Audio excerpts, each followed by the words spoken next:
こんにちは。桜の間日本語ルームのゆきえです。今回は私がどうして日本語教師になったのかについてお話をしたいと思います。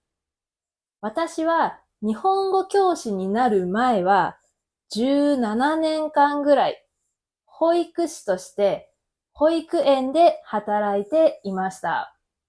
以前この動画で保育園と幼稚園の違いについてお話をしたんですが、保育園というのは0歳から6歳までの子供がいる場所です。両親が仕事をしていて、昼間は子供を家で見られない家庭が保育園に子供を預けます。その保育園で17年間保育士をしていました。で、保育士をしているときにはリーダーといって、みんなの上に立つ人になっていました。でも、そこから私は日本語教師に転職をしました。どうして私が日本語教師に転職をしたのかをお話しします。まず、日本語教師という職業を私は知りませんでした。あるということを認識していなかったんですね。英語教室があることは知っていました。だから、英語を教える先生がいることも知っていたんですけど、まあ、普通に考えたら日本語を教える人もいるっていうのは当たり前だとは思うんですが、それまで日本語教師という職業の存在を全然知りませんでした。というか考えたことがありませんでした。保育士をしている時に韓国が好きになったんです。韓国のドラマとか映画、アイドルが好きになったわけではなくて、韓国の食べ物が好きだったんです。YouTube で韓国の食べ物を紹介している YouTuber の動画を見て、美味しそう、韓国に行ってみたいと思ったのが韓国を好きになったきっかけです。そして韓国に行ってみたいと思ったら韓国語を勉強したいなと思い始めたんです。韓国語を勉強するためには韓国人と友達になればいいんだと思って皆さんもよく使っているであろうハロートークというアプリに登録しました。このハロートークというアプリで韓国語を勉強しようと思ったんです。もちろん教科書も使いましたし、動画も見ましたけど、韓国人と話すことが一番早いなと思って、ハロートークに登録をして、毎日毎日ハロートークを使っていました。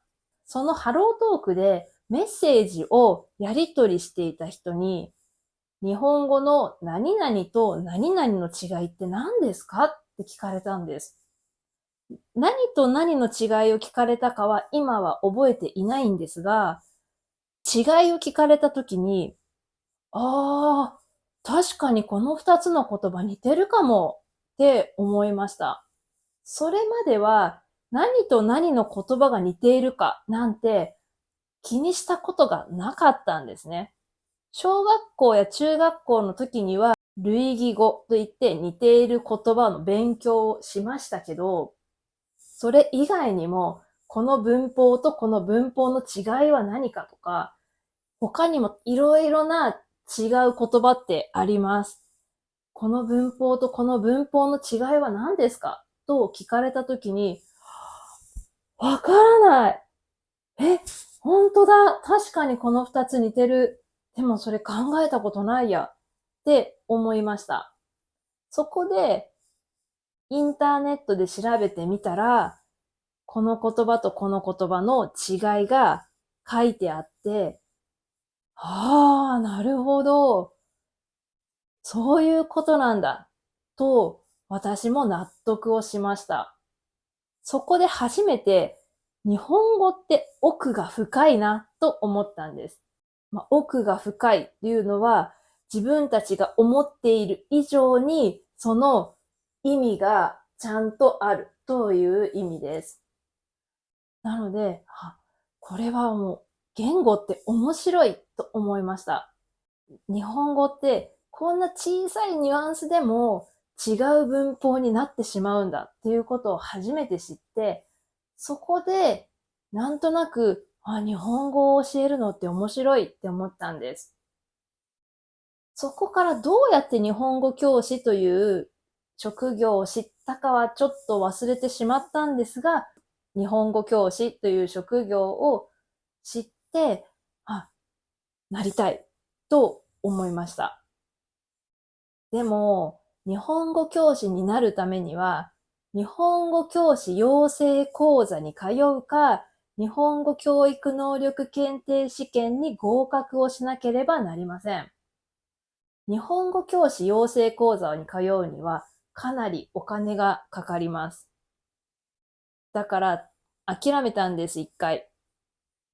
じゃあ、日本語教育能力検定試験に合格をすればいいんだと思って、その参考書、教科書を買ったんですが、見ても全然わからなかったです。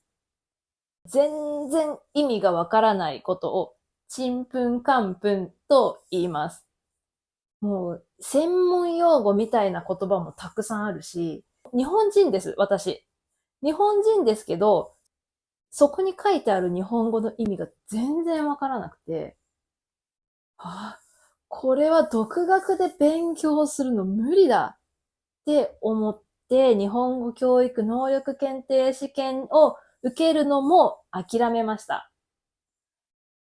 その諦めてから半年ぐらいですかね。ちょっと保育士もそろそろ辞めたいなと思ってきた時に、親に相談をしたら、親が日本語教師養成講座のお金を出すよと言ってくれたので、思い切って通うことにしました。日本語教師養成講座では、いろいろなことを学ぶんですが、最短で半年。長くて、3年とかかな、ぐらい通う人もいます。で、私は早く仕事をしたかったので、半年で終了しました。420時間必要なんですが、多い時だと週に4日行ってました。平日の午前中2回と、土曜日朝から夕方まで、そして日曜日の夜に行っていました。それで半年で終了をしました。で、私は4年大学を卒業していないんですね。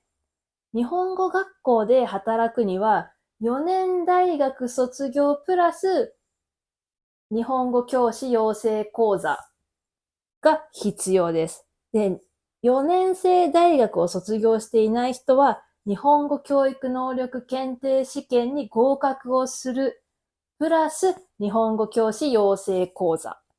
このセットじゃないと就職ができませんでした。なので私は日本語教育能力検定試験も受けました。で、この検定試験が難しいと言われていて、受験者の 20% しか合格できないと言われているんです。だからもう必死に勉強しました。必死に勉強をして、1回で合格できました。もう本当に合格できた時にはめちゃくちゃ嬉しかったです。非常勤として、非常勤というのはアルバイトみたいな働き方です。非常勤として働き始めた日本語学校では、検定試験に合格する前だったんですね。まだ検定試験を受ける前だったんですが、検定試験に合格することが条件で、2つの学校に採用してもらって、掛け持ちで2つの学校に、例えば月水金はこの学校、科目はこっちの学校と2つの学校で働いていました。まだ検定試験にも合格していないのに、2つの学校に採用してもらって、もう本当にありがたかったので、これは絶対に1回で合格しなきゃと思ってました。そしたら見事に1回で合格できたので、本当に良かったなと思います。その合格を2つの学校も喜んでくれて、もう良かったです。これが私の日本語教師になったきっかけと、日本語教師になるまでのプロセスです。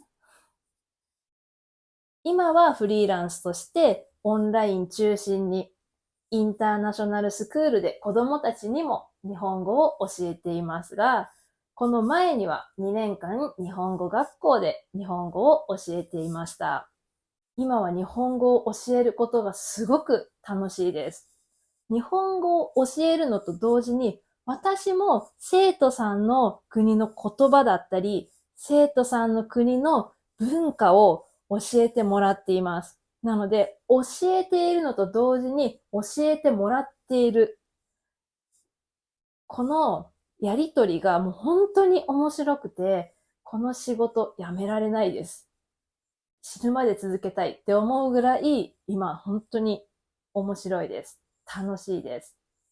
フリーランスなので、いろいろな国の人、そしていろいろな目標の人、いろいろなやり方で授業をしているので、一人一人に合わせた授業ができて、私も勉強になるし、とても楽しいです。